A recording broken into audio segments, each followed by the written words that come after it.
Fala galera, aqui é o Paulo Aragão falando, sejam todos bem-vindos ao Giro Bitcoin, esse podcast diário que vai te informar no menor tempo possível sobre as últimas notícias que agitaram o mercado cripto mundial. Manhã de hoje, dia 20 de setembro de 2024, cada unidade do Bitcoin está custando aproximadamente 62.947 dólares. Uma pequena desvalorização nas últimas 24 horas de 0,3%, mas de qualquer forma, no acumulado da última semana, a gente está com uma alta de quase 9%.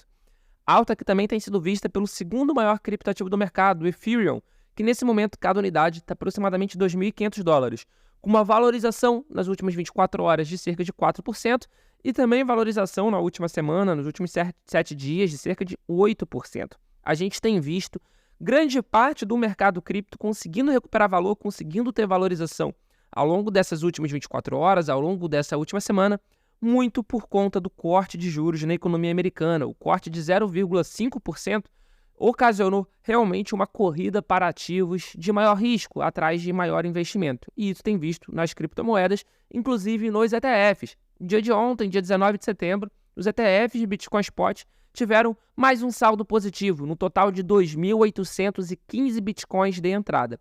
Vale ressaltar que esse não foi a maior entrada ao longo dessa última semana. No dia 17, na terça-feira, a gente teve uma entrada de 2.912 Bitcoins. Mas o dia de ontem foi a primeira vez nessa semana que a gente teve entrada, que a gente teve o inflow, tanto no ETF de Bitcoin Spot, quanto no ETF de Ether Spot. O dia de ontem a gente teve uma entrada de quase 2.200 unidades de ETH. Curiosamente, 100% no ETF de Ether Spot da BlackRock. Isso em dólar americano dá 5,2 milhões de dólares. Ou seja, pela primeira vez nessa semana, os dois ETFs, tanto de Ether quanto de Bitcoin, tiveram inflow, tiveram um saldo positivo. Mas, como sempre no mercado cripto, nem tudo são flores. De ontem para hoje, na madrugada do dia 19, ou seja, entre o dia 19 e o dia 20, a gente teve a confirmação de um ataque hacker na 15ª maior exchange do mundo em volume negociado, que é a BingX. Ainda não se sabe o montante total hackeado, mas a gente já tem um número de 52 milhões de dólares. De qualquer forma, a BingX, apesar de já ter confirmado que foi hackeada e não ter cravado ainda o valor que foi levado, a BingX falou que é uma perda pequena, que foi apenas na hot wallet deles, em parte da hot wallet deles, que os fundos dos usuários estão a salvo, que estão seguros e que, de qualquer forma, tudo que foi hackeado vai ser pago 100% com capital próprio da empresa. De qualquer forma, o saque e o depósito está bloqueado por 24 horas na exchange e a exchange tem buscado acalmar os usuários. Naturalmente, não é o que a gente está vendo e naturalmente não é o que a gente vai ver também quando os saques forem liberados. Eu tenho plena convicção de que quando os saques forem liberados, a gente vai presenciar uma corrida por saques, né? Uma corrida para as pessoas poderem pegar o seu saldo. De qualquer forma, a gente já viu isso acontecendo há um ano atrás com a CoinEx, que foi hackeada em 70 milhões de dólares, e eles, de fato, pagaram 100% do ataque com capital próprio. Se vai acontecer ou não com a BingX, só o futuro vai dizer. Mas, de qualquer forma, esse momento é de cautela. A gente não sabe ainda quem foi que fez o ataque, qual foi a corporação, o grupo hacker que fez o ataque, mas a gente tem visto muitos ataques relacionados ao Lazarus Group, que é o grupo norte-coreano. É o grupo hacker norte-coreano, né? E geralmente, quando tem um ataque desse tamanho, o grupo de hacker norte-coreano está envolvido. Só o tempo vai dizer, assim como só o tempo vai dizer o que vai acontecer com a BingX, mas naturalmente a gente vai trazer aqui para vocês em primeira mão no Giro Bitcoin. Dando continuidade ao Giro Bitcoin, falando agora de Estados Unidos, o candidato presidencial do Partido Republicano, o Donald Trump, apareceu em um bar e restaurante de Nova York, famoso por aceitar Bitcoin, tornando-se o primeiro ex-presidente dos Estados Unidos a usar criptomoeda em uma transação.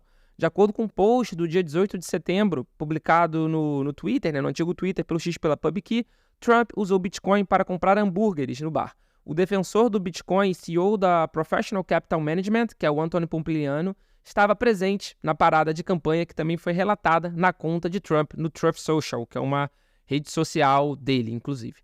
O evento aconteceu menos de 2 dias após o candidato republicano anunciar o lançamento de um token por meio da plataforma de criptomoeda World Liberty Financial, que é administrada por membros da sua família. Apesar de ter chamado o Bitcoin de golpe, as criptomoedas baseadas no ar no passado, Trump tem defendido os mineradores de Bitcoin como parte de sua campanha de 2024 e falou na conferência Bitcoin 2024 que aconteceu em Tennessee, em Nashville, esse ano. Vale ressaltar que ele também chamou para sua campanha o Kennedy Jr., que é um claro apoiador de criptomoeda. Então, o Trump ele tem sim se demonstrado crypto-friendly, pró-cripto, ao longo dessa corrida presidencial. Se de fato, quando ele for eleito, ele vai cumprir ou não essas campanhas, a gente não sabe, mas ele tem sim se demonstrado um defensor da indústria cripto. E isso é muito importante a gente acabar acompanhando também a eleição americana. E nesse momento, de acordo com as estimativas da Polymarket, que é uma casa de aposta descentralizada, o Trump tem 48% de chance de ser eleito presidente dos Estados Unidos, enquanto a Kamala Harris tem 51%. Vocês podem perceber que está faltando 1%, mas 1% aí são de desastres, nenhum dos dois, algum vai morrer, mas Trump 48%, Kamala 51%, de acordo com a Polymarket. E isso é o resultado do dia de hoje, dia 20 de setembro, e já é uma diminuição da diferença pelo Trump. Nas últimas 24 horas, o Trump cresceu cerca de 0,7%, enquanto a Kamala caiu justamente esses 0,7%. Só o tempo vai falar pra gente o que vai acontecer, mas de qualquer forma a gente vai acompanhar aqui e vai ficar trazendo sempre para vocês no Giro Bitcoin. E para fechar o episódio de hoje, a gente vai aqui para a América Latina, a gente vai falar um pouquinho sobre a Argentina. O fundador da Cardano, o Charles Hoskinson, se reunirá com o presidente da Argentina, o Javier Milei, em outubro, para discutir a economia das criptomoedas. Vale ressaltar que Hoskinson está indo ao Tech Forum Argentina para discutir o futuro da blockchain em uma conversa com o presidente argentino. Isso está planejado para o dia 19 de outubro. Na reunião, Hoskinson espera discutir o potencial da blockchain para transformar os sistemas econômicos, políticos e sociais globais.